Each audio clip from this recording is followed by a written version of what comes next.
for freedom. For example, the serfs of some landlord. If one accepts this assumption, he writes, freedom will never be achieved, for one cannot arrive at the maturity for freedom without having already acquired it.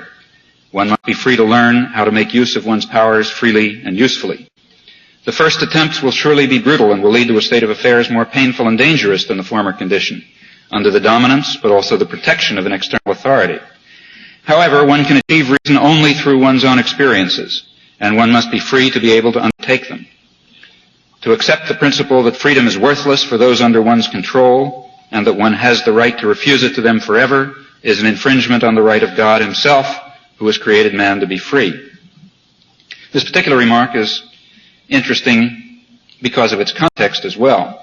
Kant, on this occasion, was defending the French Revolution during the Terror against those who claimed that it showed the masses to be unready for the privilege of freedom.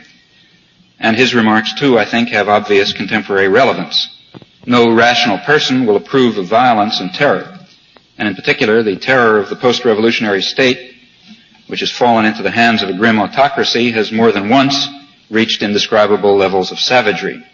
At the same time, no person of understanding or humanity will too quickly condemn the violence that often occurs when long subdued masses rise against their oppressors or take their first steps towards liberty and social reconstruction. Humboldt, just a few years before Kant, had expressed a view very similar to that. He also said that freedom and variety are the preconditions for human self-realization. Nothing promotes this ripeness for freedom so much as freedom itself. This truth perhaps may not be acknowledged by those who have so often used this unripeness as an excuse for continuing repression, but it seems to me to follow unquestionably from the very nature of man. The incapacity for freedom can only arise from a want of moral and intellectual power. To heighten this power is the only way to supply the want, but to do so presupposes the freedom which awakens spontaneous activity. And those who do not comprehend this, he says, may justly be suspected of misunderstanding human nature and wishing to make men into machines. Rosa Luxemburg's fraternal, sympathetic critique of Bolshevik ideology and practice was given in very similar terms.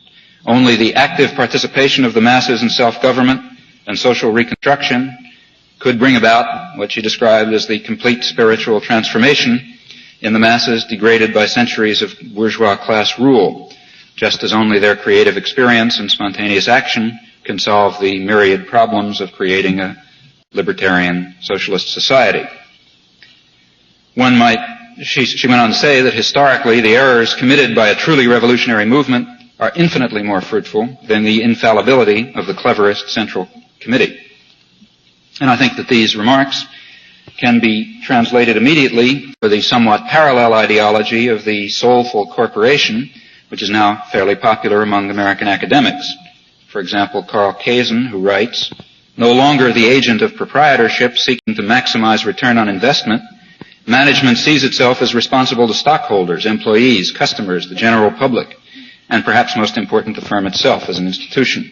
There is no display of greed or graspingness. There's no attempt to push off on the workers of the community at least part of the social costs of the enterprise. The modern corporation is a soulful corporation." Similarly, the vanguard party is a soulful party. And in both cases, those who urge that men submit to the rule of these benevolent autocracies may, I think, justly be accused of wishing to make men into machines. Now, the correctness of the view which is expressed by Rousseau and Kant and Humboldt and Luxemburg and innumerable others, I don't think that the correctness of this is the moment susceptible to scientific proof. One can only evaluate it in terms of experience and intuition.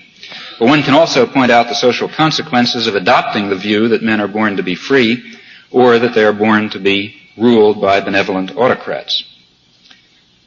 What of the second question, the question of efficiency? Is democratic control of the industrial system down to its smallest functional units incompatible with efficiency? This is very frequently argued on several grounds. Some say, for example, that centralized management is a technological imperative. But I think the argument is exceedingly weak when one looks into it. The very same technology that brings relevant information to the board of managers can bring it at the time that it is needed to everyone in the workforce. The technology that's now capable of eliminating the stupefying labor that turns men into specialized tools of production, this technology permits in principle leisure and the educational opportunities that make them able to use this information in a rational way. And furthermore, even an economic elite which is dripping with soulfulness to use Ralph Miliband's phrase, is constrained by the system in which it functions to organize production for certain ends, power, growth, profit, but not in the nature of the case human needs that to an ever more critical degree can be expressed only in collective terms. It's surely conceivable, and perhaps it's even likely, that decisions made by the collective itself will reflect these needs and interests, as well as those made by various soulful elites. In any event, it's a bit difficult to take seriously arguments about efficiency in a society that devotes such enormous resources to waste and destruction. As everyone knows, the very concept of efficiency is dripping with ideology. Maximization of commodities is hardly the only measure of a decent existence. The point is familiar, and no elaboration is necessary. Well, let me turn finally to the two final points of reference, the Bolshevik or state socialist and the state capitalist. As I've tried to suggest, they have points in common, and in interesting respects they diverge from the classical liberal ideal or its later elaboration in libertarian socialism. Since I'm concerned with our society, let me make a few rather elementary observations about the role of the state, its likely evolution, and the ideological assumptions that accompany and sometimes disguise these phenomena. It's obvious, to begin with, that we can distinguish two systems of power, the political system and the economic system. The former consists in principle of elected representatives of the people who set public policy. The latter, in principle, is a system of private power, a system of private empires that are free from public control, except in the remote and indirect ways in which even a feudal nobility or totalitarian dictatorship must be responsive to the public will. There are several immediate consequences of this organization of society.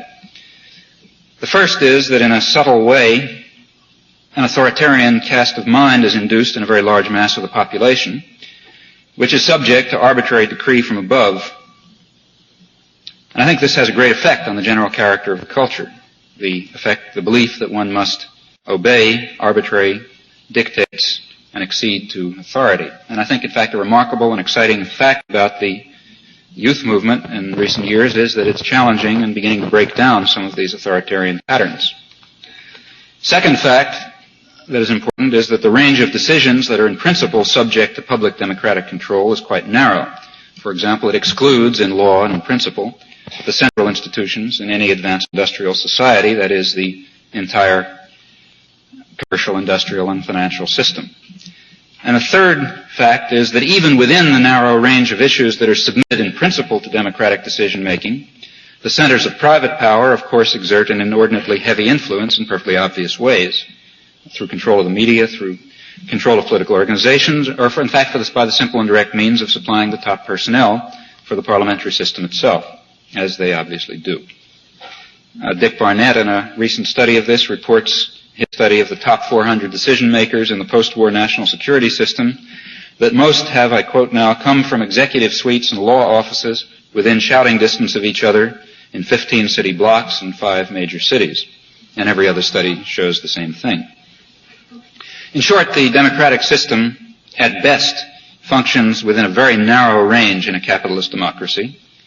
And even within this narrow range, its functioning is enormously biased by the concentrations of private power and by the authoritarian and passive modes of thinking that are induced by autocratic institutions such as industries, for example. It's a truism, but one that must be constantly stressed, that capitalism and democracy are ultimately quite incompatible. And a careful look at the matter, I think, merely strengthens this conclusion.